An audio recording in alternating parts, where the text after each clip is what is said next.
Hello and welcome to episode 127 on the Online Trainers Podcast. Today's topic is how to get clients with challenges.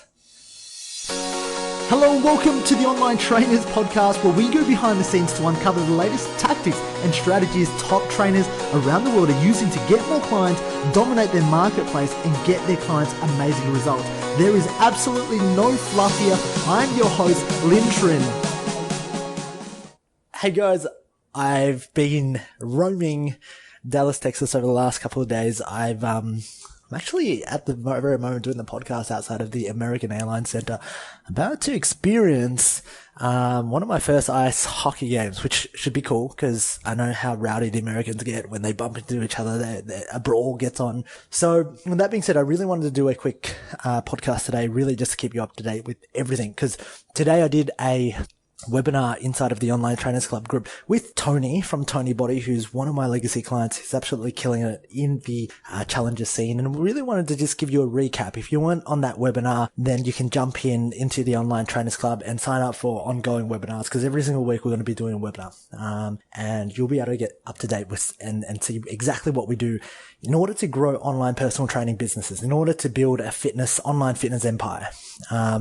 And I don't say that with hype, because there are a lot of people hyping empire and this stuff out, but I say it by showing you with my actions. Now, that being said, if you're struggling to get clients, just in any general sense, it doesn't even have to be challenges. A few tips of why you might be struggling. And the biggest thing and the number one key thing, all right? The number one key thing I want you to understand is that if you're a personal trainer and you want to jump into the online space, you have a massive competitive advantage if you do video, and if you're engaging on a video, and if you have the balls or the ovaries to get yourself onto video and tell people what your message is. That's the first thing. If you do that, the way I look at it is like, it's like you being at the Olympics and you're competing against Paralympics, right? There's no absolute disrespect to Paralympics. I think they're amazing, but I'm going to call a spade a spade. If you are on video, you have that competitive advantage over other trainers. Why? Because I'm telling you right now, you see what is good in social media. All you see on social media, you see the people that are crushing it. The people that are telling you they're crushing it. You don't see the 99% of people who are failing.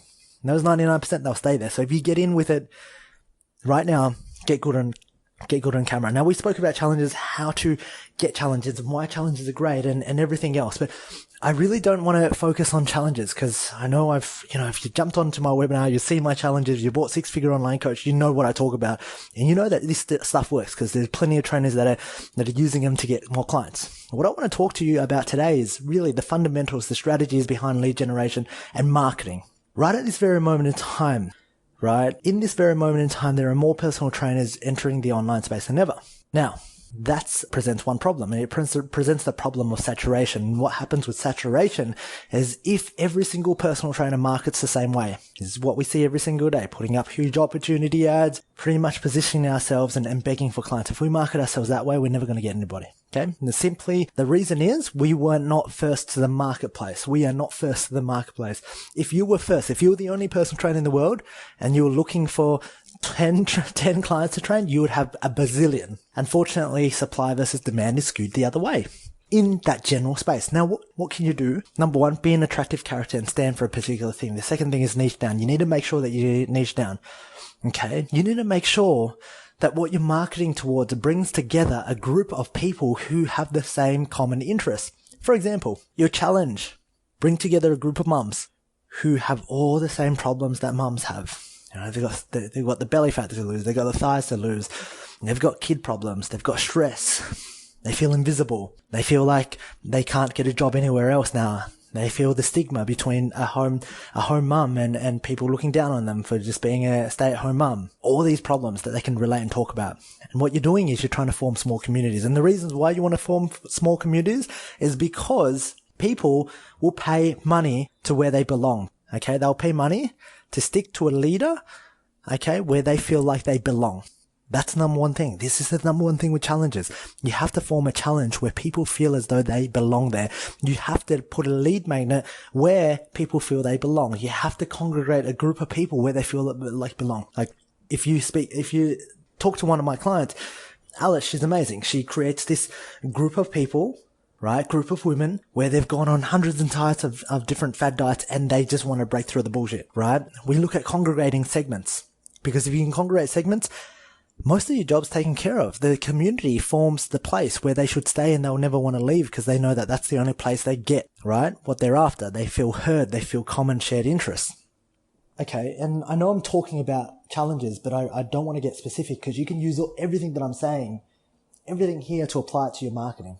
Okay, and if you do, it's going to be very, very effective. And the other thing is, one of the reasons why I love challenges and this does it really well is you can get results first. And by getting results first, right, a lot of the times when I used to market, I used to call people, I'd cold call them, and I'd ask them to buy from me. They'd be like, well, Lynn, if you're so good, if you were the champion bodybuilder back in 2012, which I was, but I'll say that for another day, why don't you train me for free and show me? Like, why, if you're so good, why don't you have any clients now? Why are you chasing me? I never could overcome that objection. I could overcome the price. I got to ask my wife, everything else. But that, she had a valid point. If I was so good, why am I chasing him? And that's the problem with most personal trainers, that we are chasing clients, right? We are trying to go out there and we're trying to chase clients. And the thing is, they see that. So when you deliver results first in front of a group of 300, 500 people, okay, what a challenge allows you to do, it allows you to be positioned as an expert authority. If you run a challenge and you put yourself on video and you stand up for something that you believe in, you have illustrated that you are a leader. Now, in this world where there are so many followers, us normal people, the normal sheep, they're going to look for leaders. They're going to look for wolves. They're going to look for lions, right? That's the first thing. Lions that have congregated a pack of people who share the same similar interest. That's the first step. That's why challenge is so good. You go and open a challenge with 300 people and you put a Facebook Live of what you believe in. What you believe in. Don't stay in the middle. Don't stay in the middle. Don't stay vanilla. You want to be black or white. Do you believe in this? You don't believe in that. You believe in this? You don't believe in that. Believe in flexible dieting? You don't believe in intermittent fasting. Stand up for what you believe in. But if you play vanilla, you will not convert anybody. Second thing with the challenge or any of your marketing tools, I'm going to give you a really cool tip, is that if you demonstrate something that somebody already knows, your prospects already knows, you will never convert them. Okay? And what I mean by this is a lot of people run challenges and they tell their clients to eat clean and exercise more. For example, run challenge and eat clean. I'm going to show you how to eat clean and then I'm going to show you how to exercise more. So remove sugar. Remove processed foods, don't eat packeted foods, and then they expect to convert. The problem with that is the client already knows that. Therefore, the client has a comfort zone, what I call a comfort zone. If you can illustrate within your challenge, right, how to take a client out of that comfort zone. So you need to go, do you believe that you can skip breakfast and eat burgers and get lean? And they're like, hell no, I've tried that before. I've tried eating burgers and I've tried skipping breakfast. I can't get lean. And then you convince them of the idea and they're like, okay, cool, I can try this for 7 days. They try that for 7 days. You get them results. You prove them wrong. You suspend their belief. You suspend that belief, that little thing in their mind that go, no, this isn't going to work. This isn't going to work. This isn't going to work. You deliver results, right? You deliver results. What happens is this. You prove them wrong. They're like, holy shit, I can't argue against the result. This is so cool. I've never been able to eat burgers, donuts, and lose weight. And then you educate them on what comes next. And then from there, they'll buy your product. Somebody will never ever buy your program if you're trying to tell them something they already know. People want something new, okay? So your challenge on this podcast show, number one, to go and find how you can turn and market your program in a new cool way. You don't have to make up shit, but you can turn it into a cool new way. If you're about balance, how do you create a challenge or something where you can show someone something cool? For example, do you want to know how to lose weight and drink a glass of wine every night or beer every night? That's balance, but you're showing them it can be done. Now, should it be done? No, but you're suspending their belief. It's a challenge. The whole concept of a challenge is to not stay in your comfort zone, right? Yeah? If you get somebody out of their comfort zone, the word challenge itself should tell you that you should not be doing something that's within somebody else's comfort zone. So if you're trying to educate them on something that's within their comfort zone, you will never make the sale. And this is why so many trainers fail to make sales. This is why every single person in Legacy is making sales with challenges. As simple as this. I'm giving you the formula. Your second task is to go out there and share this with a friend, a coach, a trainer, mastermind, brainstorm together. Because if you guys are in different niches, you guys aren't competitors. And I get it. So like, I don't want to share this with anybody. What if they take everything? What if they take everything? And when you're in that mindset, I bet you won't implement. I bet you've been listening to this podcast show for quite a while now. You've been listening, feels good to listen, you get that kick of serotonin, endorphins, whatever it is. Okay? Whatever it does for you, you're like, yeah, that's great. That's more knowledge to add to my existing bank of knowledge. But My friend, press the share button on your iPhone, on your Android phone, send this to somebody and go, we need to do this today. Let's get it done at 10 p.m. later today. Call me and you'll follow through. That is the first step, to set up a reminder that you take action. I'm trying to help you become a better coach. I'm trying to help you market better, because I believe that what you have can change people's lives, right? I'm not here because I want to give you more information to do nothing with it. I'm not here to help you spread your sales funnel and create more info products and PDFs and ebooks. No, I'm not here. I'm here to help you sell coaching programs that get people results. Okay?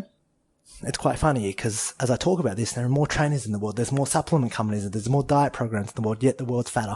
Why is that? People are paralyzed by information. You're paralyzed by information. You know everything that you need to do. The thing is, you haven't followed through with it. So let today be the first day that you text this to your friend, to your trainer, to your coach, whatever it is, and go, hey, keep me accountable to this. Listen to this. Can we do this together? That is when your life will change, when you make that decision.